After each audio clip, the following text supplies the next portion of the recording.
Okay, so if you're even thinking about Japanese citizenship, you need to listen up. There's a rumor going around, a big one.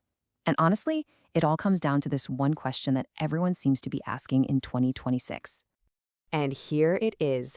This is the question that's just everywhere. You see it in forums, you hear it in private chats. Is Japan just gonna cancel naturalization? Like full stop. It's a scary thought, right? So let's get into what's really going on. All right, let's just cut right to it. Is it canceled? No. That's the rumor.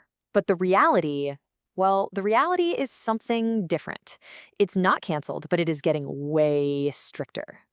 And honestly, this is what makes it so much more dangerous. I mean, think about it. If they were going to cancel it, they'd have to announce it, right? There'd be news, an official statement, but that's not what's happening. Instead, we're seeing this silent tightening. They're basically just raising the bar on the sly without actually changing any of the laws. And that makes things incredibly tricky for anyone trying to apply. There's actually a name for this. It's called policy by discretion. And it's a classic move here in Japan for making big changes. See, instead of going through a whole public debate and passing a new law, they just quietly change how they interpret the old law. The people doing the actual screening are given new instructions. The result is exactly the same, but it all happens behind the scenes. So to really get this, let's look at what the law actually says. What's on the books. It's the stuff you've probably heard before. Live here for 5 years straight, be a good person, be financially stable, know some Japanese, and be willing to give up your other passport. On paper, none of that is changed at all. But that's just the foundation. Let's talk about the cracks that are starting to show. Because the reality, what's actually happening to people applying right now, is totally different.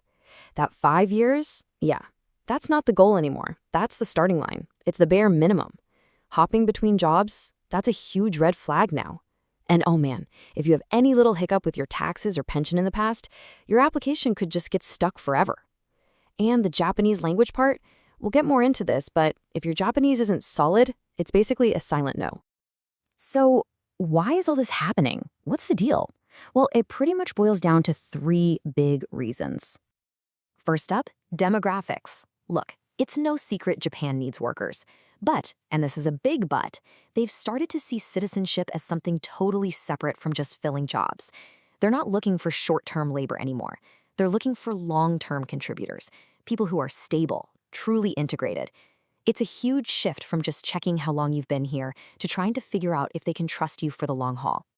Reason number 2 is all about looking ahead and looking abroad. Japan has been watching what's been happening in Europe, right? And from their perspective, they're seeing a lot of social friction in countries where they think citizenship was maybe a little too easy to get. So this is them trying to be proactive, to get ahead of those kinds of problems by being super selective now. And the third reason? It's just simple logic, really. You might already know that the rules for getting permanent residence, PR, are also getting tougher. They can even take it away now for stuff like not paying your taxes. So from the government's point of view, how could it possibly be easier to become a citizen, something they can never take back, than it is to just be a permanent resident? It just wouldn't make any sense. And that brings us to this. This quote really says it all. In reality, if your Japanese is weak, your application quietly dies. This is the hidden gatekeeper.